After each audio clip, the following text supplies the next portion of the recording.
Dear learner, I welcome you all to the MOOC on the principle of electrical sciences. I am Dr. Sanjay Agrawal, Associate Professor in Electrical Engineering, School of Engineering and Technology, Indira Gandhi National Open University, New Delhi. Dear learner, in previous session we have discussed what is electrical shock and what precautions against electrical shock can be taken. Then we have discussed about earthing and its importance, and we have also discussed different method of earthing. In this particular session we would discuss what is electric cell, what is a battery, then we will discuss there are different type of batteries, and we will discuss rating of the battery also. So first of all we have to understand what is battery. Battery is a source of electrical energy. Battery is the only device in which electrical energy can be stored in the form of chemical energy. It has number of cells connected in series, parallel or combination of these two. Suppose you need more voltage, that means you have to connect all the cells in series.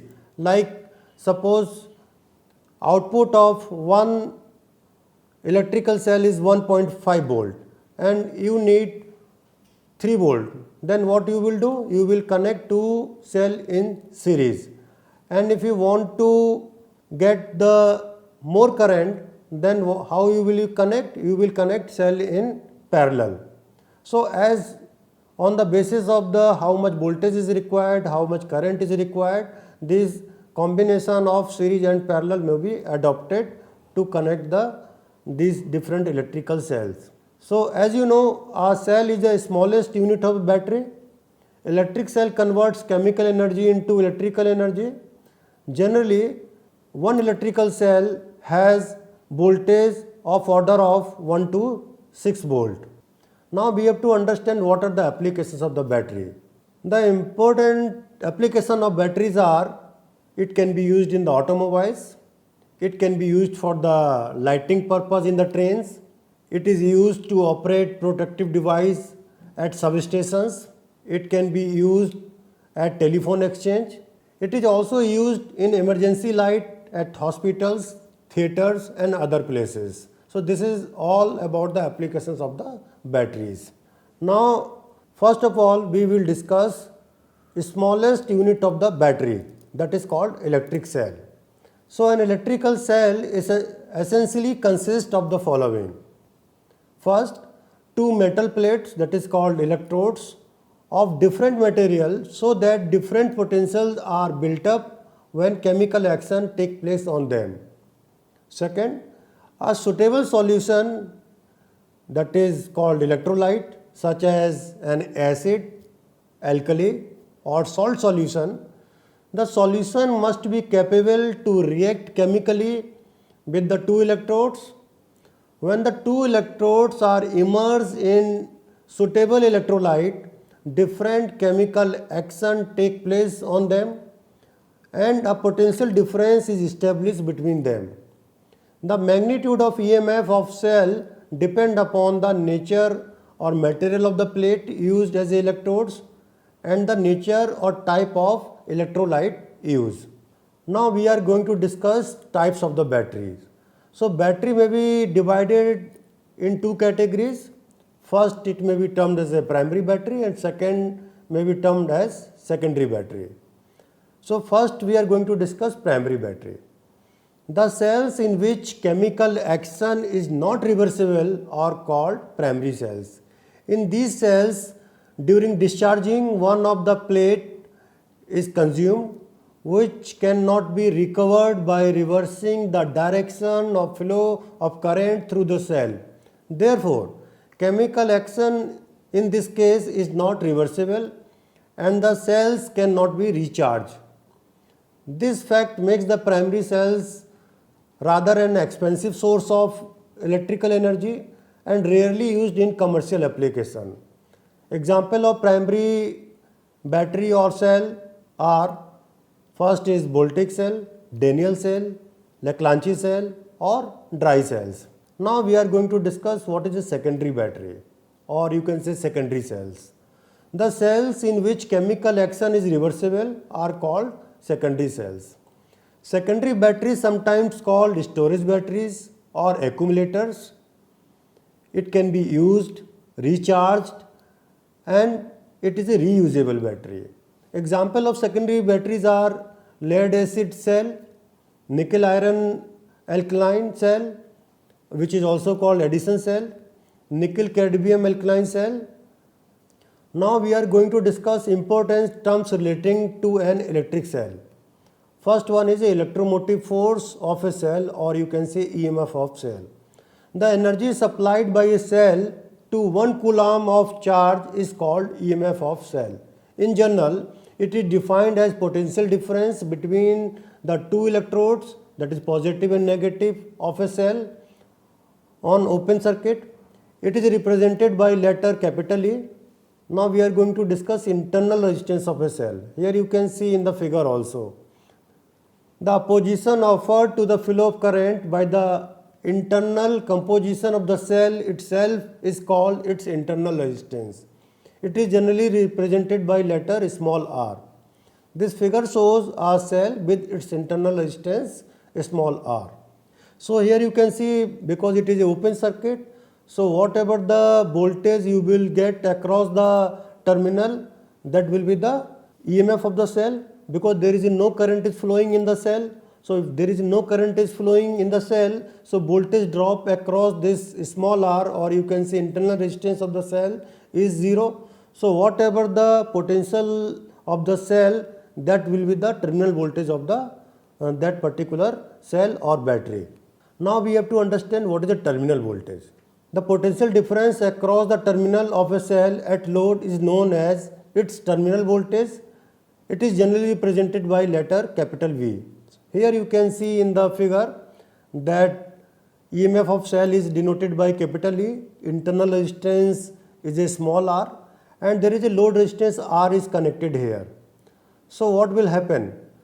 As you connect this load resistance R across the cell, so current will start to flow, and what will be the value of the current flowing through this resistance capital R? It will be I equal to capital E upon small r plus R. So the potential difference across the terminal reduced to the V voltage because of the voltage drop I into R in the internal resistance of the cell. So what will be the terminal voltage, that is V?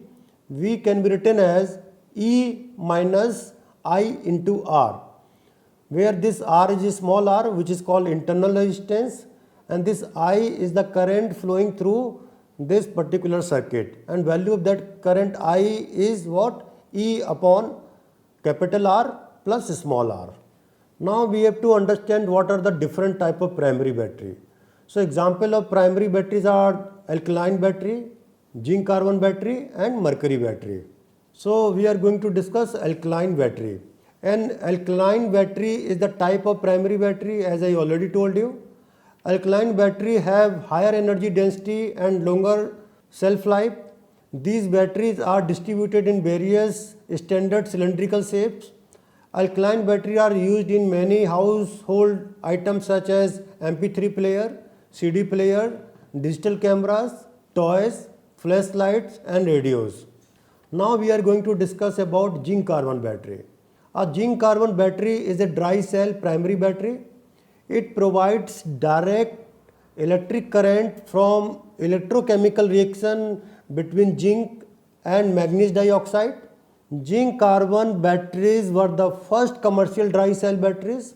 Its typical voltage value less than 1.5 volt. Zinc carbon battery is a durable. It have longer life. It also work on the moderate temperature. Its general purpose battery and its basic use in TV remote, wall clock, flashlight, etc. Now we are going to discuss types of the secondary battery. There are many types of the secondary batteries such as nickel cadmium, nickel metal hydride, lithium ion battery, lead acid battery, sealed lead acid battery, and smart battery. So first we are going to discuss lead acid batteries. Lead acid batteries, according to the service rendered by them, are classified into automotive, motive power, and stationary batteries. So under lead acid batteries, These are used to supply power for starting, lighting and ignition of IC engines employed to propel auto vehicles like motorcycles, motor cars, bus, trucks, etc. Normally these batteries consist of 6 cells connected in series with capacity of order of 100 amperes hour and provide power at 12 volt. Second type of lead acid batteries is called, that is, lead acid motive power batteries. Lead acid motor power batteries are of better quality in comparison to the automatic batteries and provide constant output voltage, high volumetric capacity, good resistance to vibration and a long service life around 1000 to 1500 cycle. Such batteries are capable to withstand prolonged and deep discharge and deep recharge on a daily basis.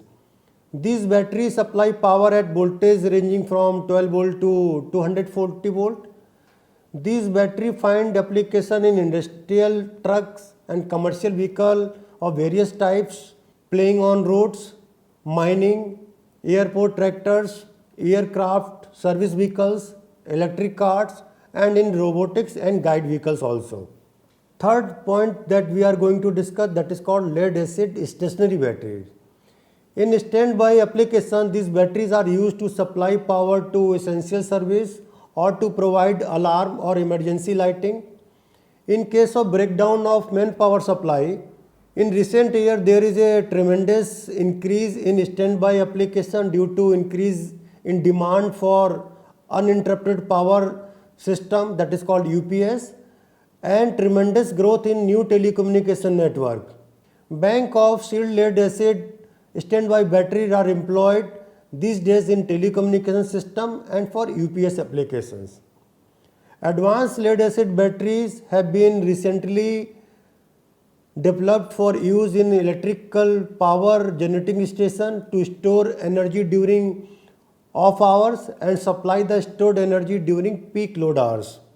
Now we can understand the chemical reaction of this type of battery. The charging and discharging of cell can be represented by single reversible equation.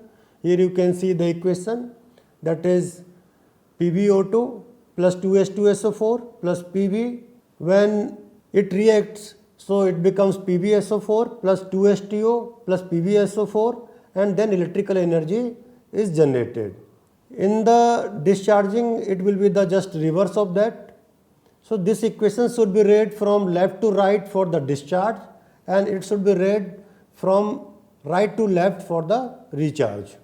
Applications of this battery. Lead acid battery is used to supply current of electric vehicle and gas engine ignition, telephone exchange, railway trains and hospitals. Next type of secondary battery that we are going to discuss, that is called nickel iron batteries, or it is also called addition battery. These batteries find application in electric vehicles. What acid material are used in the nickel iron batteries? The positive plate consists of nickel hydroxide or nickel peroxide. About 17% of graphite is also added to increase the conductivity. The negative plate consists of powdered iron and its oxide. The electrolyte is a 2% solution of potassium hydroxide, is distilled water with a small amount of lithium hydroxide added. Now we have to understand the chemical reaction of this battery. So here you can see in the equation, that is 2NiOH3 plus 2KOH plus Fe. When it charged, so it gives 2NiOH2 plus 2KOH plus FeOH2, and then electrical energy is generated. And if you understand in reverse of that, that means in the discharging, so this equation can be read from right to left. Now we have to understand what are the advantages of this battery. They are comparatively lighter in weight as they need less quantity of electrolyte, and also the plates are higher. They have rugged construction, more durable and mechanically strong because of all steel construction. They do not involve of noxious fumes. Next advantage of this battery is it has longer service life. There are different disadvantages of nickel iron batteries are it has high initial cost, it has high internal resistance, it has lower EMF per cell, and it has lower operating efficacy. Now we have to understand what are the application of this battery. These batteries are used for propulsion of the industrial trucks and mine locomotive and for the railway car lighting. Next type of secondary battery, that is called nickel cadmium accumulator. It is a rechargeable battery using nickel hydroxide and metallic cadmium as a electrode. The electrolyte is same as that used in addition accumulator, that is solution of the potassium hydroxide. In a nickel iron accumulator, the extreme plates are negative, while in nickel cadmium accumulator the extreme plate are positive. Here you can see in the figure also. The chemical reaction is perfectly reversible. Here you can see the equation that 2NiOH3 plus 2KOH plus cadmium, when it reacts then you get 2NiOH2 plus 2KOH, then CdOH2, and you get the electrical energy. The advantage of these batteries are the operating temperature range is from minus 28 degrees centigrade to 60 degrees centigrade. They have longer life, low maintenance cost, and reliability under service operating condition. The disadvantage of this battery. The main disadvantage of nickel cadmium accumulator are that they are heavier in weight and expensive in cost in comparison to the nickel iron accumulator. These batteries are used in cordless electrical appliances such as shavers, photography equipment, and in aerospace applications. Now we are going to discuss elementary calculation for energy consumption. The efficiency of the cell can be calculated in two ways. First one is quantity or ampere hour efficiency. Since variation in terminal potential of a cell during charge and discharge are not taken into account while working out this efficiency, and terminal potential of cell during charge is higher than the during discharge. Therefore, quantity efficiency is always higher than energy efficiency, in which variation of the terminal potential of the cell are taken into account. Generally, efficiency is defined as ratio of output to the input. Similarly, quantity efficiency, or you can say ampere hour efficiency, is defined as ratio of ampere hour of discharge and ampere hour of charge. So, ampere hour efficiency is the ratio of ampere hour of discharge to the ampere hour of discharge. So, it can be written as ampere hour of discharge can be written as ID into TD, and ampere hour of charge can be written as IC into TC.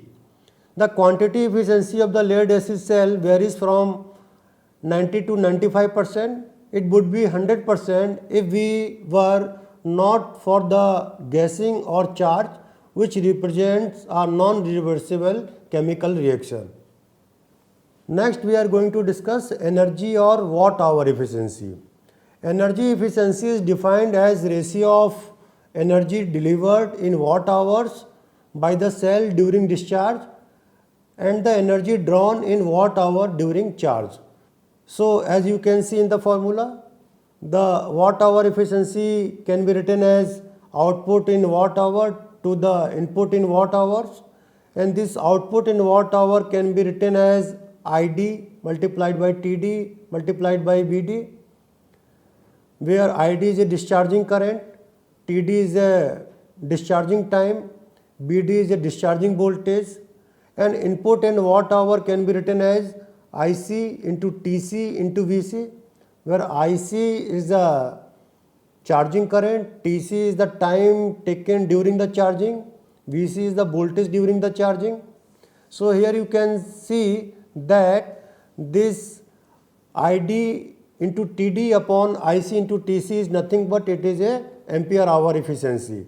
So, watt hour efficiency can be written as efficiency ampere hour efficiency multiplied by BD upon VC. Operation at low rate of charge and discharge and reduced ampere hour capacity both tend to raise the watt hour efficiency. Actual watt hour or energy efficiency obtained in practice ranges from about 75 to 85%. Next, the term that we are going to discuss, that is called battery ratings. The standards adopted both by the industry and government organization are given below. First one is ampere hour capacity rating.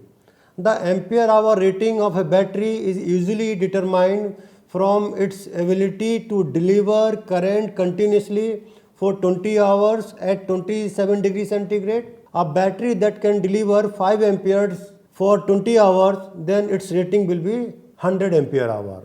Next battery rating that we are going to discuss, that is called reserve capacity. The reserve capacity of a battery is indicated in terms of minutes. A battery is capable of tolerating a drain of 25 ampere without dropping terminal voltage below 10.5 volt, which is, you can say, 1.75 volt per cell. Third rating of the battery that we are going to discuss, that is called cold rating. The cold rating of a battery indicates the number of minutes a battery can deliver 300 ampere at minus 18 degrees centigrade. This is applicable in relation to the craft which ply in freezing weather. Next rating of battery is cold cranking power rating. The rating applicable to all 12 volt batteries irrespective of their size. The battery is discharged at minus 18 degrees centigrade till its terminal voltage falls to 7.2 volt. The output current is measured for 30 seconds. Higher the output, better the battery is. Now we are going to discuss some examples on the basis of this rating that we have already discussed. A battery has taken a charging current of 5.2 ampere for 24 hours at voltage of 2.25 volt. While discharging, it gave a current of 4.5 ampere for 24 hours at an average voltage of 1.85 volt. You have to calculate the quantity efficiency of the battery. So just you note down what parameters are given here. So here you can see that charging current, that is IC, is 5.2 ampere. Discharging current, that is ID, is 4.5 ampere. Charging time is 24 hours. Charging voltage is 2.25 volt. Discharging time is 24 hours and discharging voltage is 1.85 volt. So you have a formula for calculating the quantity efficiency of the battery, that is ID into TD upon IC into TC multiplied by the 100. So you have a value of ID, TD, IC and TC. So just put the value. After the putting the value and after the calculation, we get the quantity efficiency of the battery is 86.54%. Now if you are interested to calculate the watt hour efficiency of the battery, so formula for watt hour efficiency is equal to what? It is efficiency ampere hour multiplied by VD upon VC. Here you can see this formula also. So efficiency watt hour is equal to what? 86.54 multiplied by 1.85 upon 2.25. So after the calculation you get, that is 71.155%. Now we are going to discuss another example. The 35 lead acid secondary cells, each of discharge capacity of 120 ampere hour at 12 hours rate, are to be fully charged at constant current for 10 hours. The DC supply is 125 volt.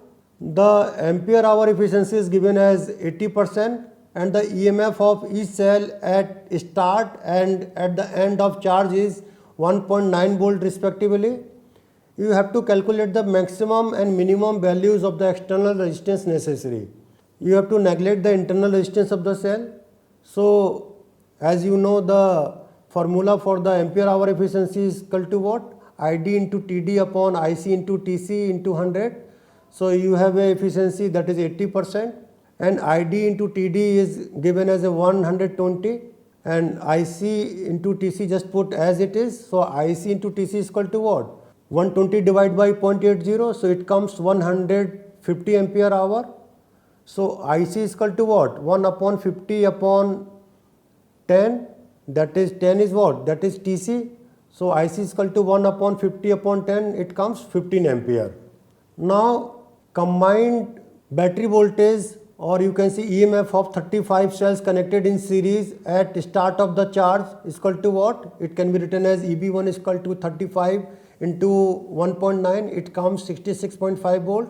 Now combined battery voltage of 35 cells connected in series at the end of the charge, so this can be written as EBT is equal to 35 into 2.6, so it comes 91 volt.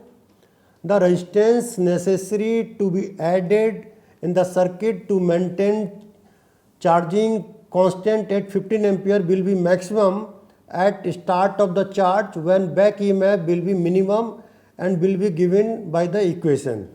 So it is R max is equal to what? 12.5 minus 66.5 upon 15 is equal to 3.9 ohm, and R minimum can be calculated as 12.5 minus 91 upon 15, so it comes 2.267 ohm.